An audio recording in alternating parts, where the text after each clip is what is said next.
Chapter 19 is a very interesting topic too. Groups and organizations that influence our environment-related decisions or impact. We're going to understand how social networks influence individuals and groups. And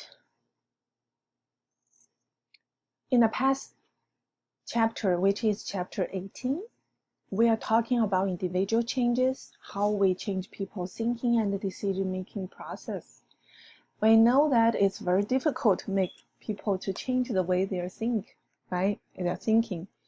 And now we are talking about a bigger scale of change and how organizations and groups can influence those changes.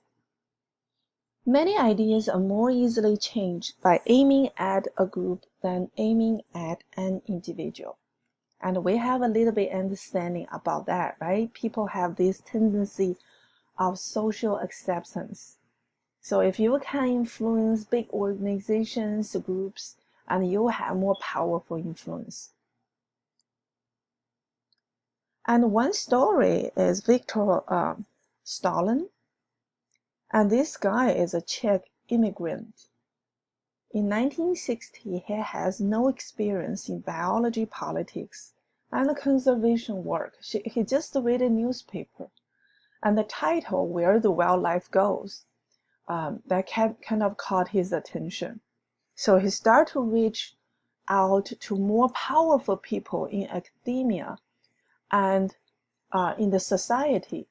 And he founded this wonderful organization, one of the largest environment organizations today. It's called World Wildlife Fund. More excitingly, he discovered 300 to 500 companies actually control 6 commodities such as fish, cotton, soil, and those companies are very powerful. So he started to partner with those companies. One example is IKEA. The IKEA is a furniture company, and IKEA have their emission and goals to the emission is to be more environment friendly. Okay, for example, their 2020 goal of sourcing all wood from sustainable forest practices. Wow, and that effort lead to increase of 35 million hectares of Forest Science Council certified forests. That's the size of Germany. Wow. So those organizations, the companies are very big, right? And they are much more powerful than individual influence. Now, let's study how are we connected. One concept to understand is social context, the collection of people and groups we have contact with daily life. That's pretty simple and straightforward concept. So how many friends do we really have? Although you have hundreds of contacts on Facebook, that doesn't mean you have hundreds of friends.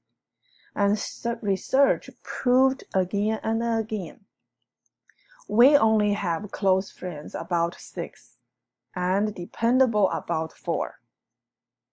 Even you are experiencing emotional distress, like you suffer a disaster, passing away of a close one, and the people able to give you comfort is about 13. So no matter how we contact other people, make contacts of other people in the world, that is a statistic data. An organization is a larger, more formal, and a less personal group, right? It has other objectives to achieve, such as in business or in a school. Social networks. This is more interesting. So if we think about how directly we interact with other people, for example, if we're talking about you interacting with this person, that's 1 degree of separation. And if we think about, let's say, You interact with this guy in brown color. That is 1, 2, 3. That's a 3-degree separation. Okay, so social net connections are measured in degrees of separation. And interestingly, so many participants in so many countries participate in this research. If you want to reach some person in this world, no matter how far that person is from you, you only separated from that person by 6 degrees. So statistically, if you contact 5 to 6 people, eventually that will build the connection between you and that person. So that kind of explains the success of Victor Stolen, right? He doesn't have experience. He just reach out to people and he found this big organization. Now I want you to realize you have that power too. If you're determined to achieve something, you can reach out to people all over the world. It only take you 5 to 6 steps. Interestingly, people also find in the networks usually it's polarized. Here you can see the blue is liberal users, red is conservative users, and that's pretty normal, like the presidential election, right? And it's very interesting, the presidential election, the final result turned out to be different from the poll results. The poll result kind of showed Biden led by 7%, but when people actually cast their votes, that difference was not there. It's because people feel bad to show to other people they vote for Trump, but in their heart, they still for him. See, this is how the social acceptance modify people's behaviors. But anyway, let's come back to this topic. The more connections you have with others, more extensive their connections, the more central you are in the network. That also explains the success of Victor on founding WWF. And people more integrated with individuals who more successfully make connections are called influencers. Like celebrities, organizations also can be influencers. So why are organizations important for change? Of course, first is the big size. Second is the global reach of their social network. An example is Nike respond to their criticism, and they reduced their waste by 80% and avoided more than 2 million pounds of fabric waste by 2016. Wow, that is very impressive. This is how people respond to other people in the network. The for-profit business, they are driven by earning money. And the privately held business, usually owned by a person or just a group of a few people. And the publicly held business can be sold or bought from the stock market. This is the difference, how they run their organization. Although the for-profit business is driven by money, because their private owners, they care about the image of their business.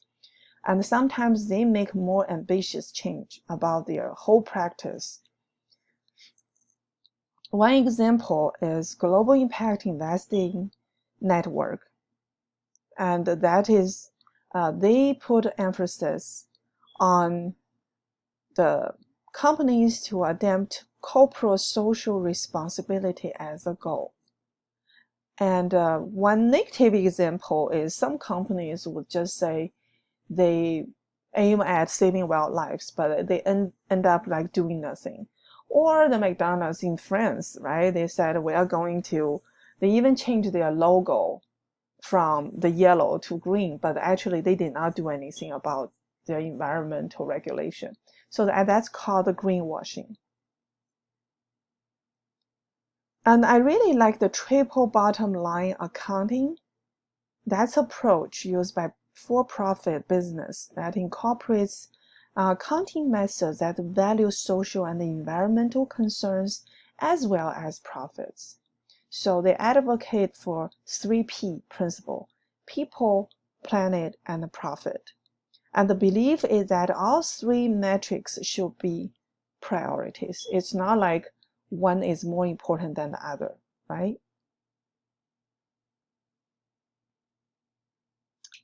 And what is nonprofit organizations? And there's no owners or shareholders. They are run by executives and a board of directors. Okay. And although they earn money sometimes, but their main focus is a larger public good, which can be seen with public universities or environmental group like Sierra Club. And among all the non-profit organizations, about 4.5 is solely created with specific environmental goals. The last one is benefit corporations. This is very interesting. I'm gonna tell the story about this in the next session of the lecture.